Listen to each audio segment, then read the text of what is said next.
नमस्कार विद्यार्थियों। पिछले लेक्चर में हमने खानवा युद्ध के बारे में चर्चा की थी और हमने बात की थी कि खानवा युद्ध में किस प्रकार से राजपूत सेना जो है वो पराजित हो गई थी।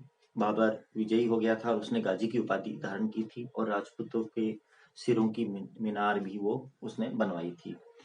अब हम यहाँ ये बात करेंगे, आज बहुत ही इम्पोर्टेंट आपके लिए आज टॉपिक है कि खानवा युद्ध में राजपूतों की पराजय के कारण क्या थे और इस युद्ध का क्या महत्व, क्या परिणाम निकला। तो यहाँ पर ये दोनों ही टॉपिक आपके लिए अति महत्वपूर्ण है, आपसे पूछे जा सकते हैं, 4 नंबर के प्रश्न में यहाँ पर बन सकता है, तो इसको थोड़ा समझने का प्रयास कीजिए। देखिए, खानवा युद्ध में सांगा की पराजय के कारण, देखिए इतिहासकार G.H. ओझा, गौरीशंकर हीराचंद ओझा के अनुसार जब सांगा ने बयाना पर विजय प्राप्त कर ली थी तो उसे तुरंत ही बाबर पर आक्रमण करना चाहिए था, परंतु बयाना विजय के पश्चात भी सांगा ने तुरंत बाबर पर आक्रमण नहीं करके और बाबर को तैयारी का पूरा अवसर प्रदान कर दिया था।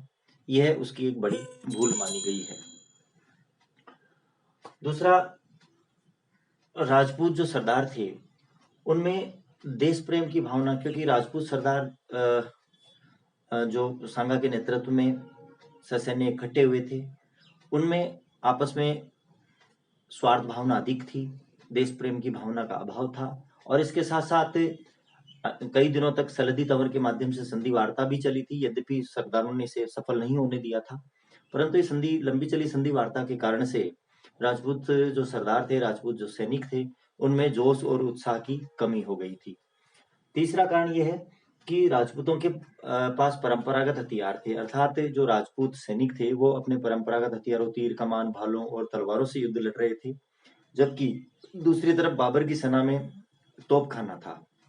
तो बाबर की तोपों का मुकाबला जो थे ये राजपूतों के परंपरागत हथियार नहीं कर पाए और अंततः उनकी पराजय हुई।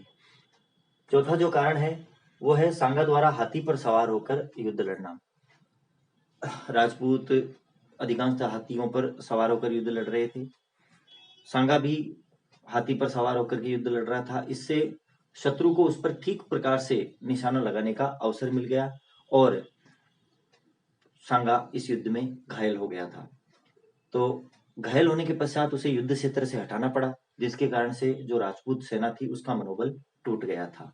इसलिए भी यह भी एक राजपूतों की पराजय का एक कारण माना जाता है।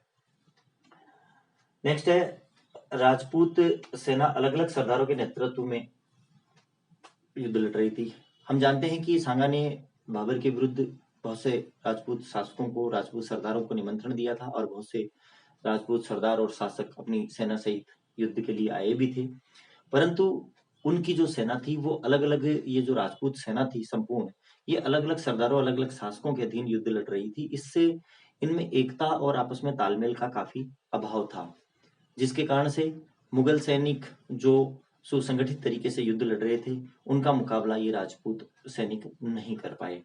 यह भी एक कारण राजपूतों की पराजय का कारण बनता है यहाँ पर। नेक्स्ट है बाबर की गतिशील अश्वसेना। देखिए, हमने अभी बात की थी कि राजपूत जो है अधिकांशतः हाथियों पर बैठ करके और युद्ध लड़ रहे थे, परंपरागत यही था। तो हाथियों पर, इधर दूसरी तरफ बाबर के पास गतिशील घुड़सवार सेना थी, तो बाबर के गतिशील घोड़ों का, घुड़सवार सेना का जो मुकाबला है वो राजपूतों के हाथी नहीं कर पाए और इसके साथ साथ बाबर की तोपों से भयभीत होकर के वो हाथी डर करके पीछे हटने लगे और अपनी ही सेना को रौंदने लगे थे। यह भी एक महत्वपूर्ण कारण रहा राजपूतों की पराजय का। तो यहाँ कुछ महत्वपूर्ण कारण हैं जिनके कारण से राजपूतों की खानवा युद्ध में पराजय हुई, ये आपको ध्यान में रखने हैं। नेक्स्ट हम बात करेंगे इस युद्ध का परिणाम क्या निकला, महत्व क्या निकला। तो देखिए, परिणाम का तो हमें पता है कि बाबर की विजय हो गई थी और राजपूतों की यानी कि सांगा की पराजय हो गई थी, परंतु इस युद्ध का क्या महत्व रहा। महत्व यह है, देखिए इस युद्ध का बहुत ही अधिक महत्व रहा है कि इस युद्ध में भारत में राजपूतों की जो सर्वोच्चता थी उसका अंत हो गया। पहले भारत में राजपूत सर्वोच्च माने जाते थे, वीरता के लिए जाने जाते थे, परंतु खानवा युद्ध में पराजय के कारण से जो राजपूतों की भारत में सर्वोच्चता थी उसका अंत हो गया। सेकंड है, राजपूत संगठन बिखर गया। हम जानते हैं कि सांगा के नेतृत्व में बहुत सारे राजपूत सरदारों और शासकों ने एक इकट्ठा होकर के और बाबर के विरुद्ध युद्ध लड़ा था। और मेवाड़ की जो शक्ति और प्रतिष्ठा थी उसी के कारण से ये संगठन बन पाया था।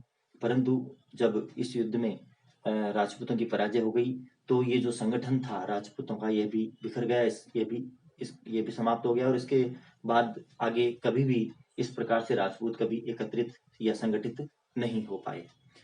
थर्ड और सबसे इंपॉर्टेंट जो महत्व इसका निकला वो निकला कि भारत में मुगल सत्ता को स्थायित्व प्रदान मिल गया। बाबर ने यद्यपि 1526 में पानीपत के युद्ध के द्वारा भारत में मुगल सत्ता की स्थापना कर दी थी, परंतु मुगल साम्राज्य को स्थायित्व खानवा युद्ध के बाद ही मिल पाया, क्योंकि तब तक राणा सांगा बाबर के लिए एक बड़ी चुनौती था और कभी भी वो उसके लिए खतरा उत्पन्न कर सकता था। तो सांगा और राजपूतों की पराजय से भारत में मुगल साम्राज्य को स्थायित्व मिल गया और भविष्य में आगे निकट भविष्य में कोई भी व्यक्ति या कोई भी शासक ऐसा नहीं था जो उत्तर भारत में मुगल साम्राज्य को चुनौती दे सके। तो इस प्रकार से कुछ महत्व निकले हैं और कुछ पराजय के कारण हैं जो आपको ध्यान में रखने हैं। नेक्स्ट हम आगे बात करेंगे, सांगा का मूल्यांकन करेंगे, किस प्रकार से सांगा की मृत्यु हुई बाद में और उसका मूल्यांकन करेंगे कि किस प्रकार का शासक था। इन सब के बारे में चर्चा हम नेक्स्ट हमारे लेक्चर में करेंगे। धन्यवाद।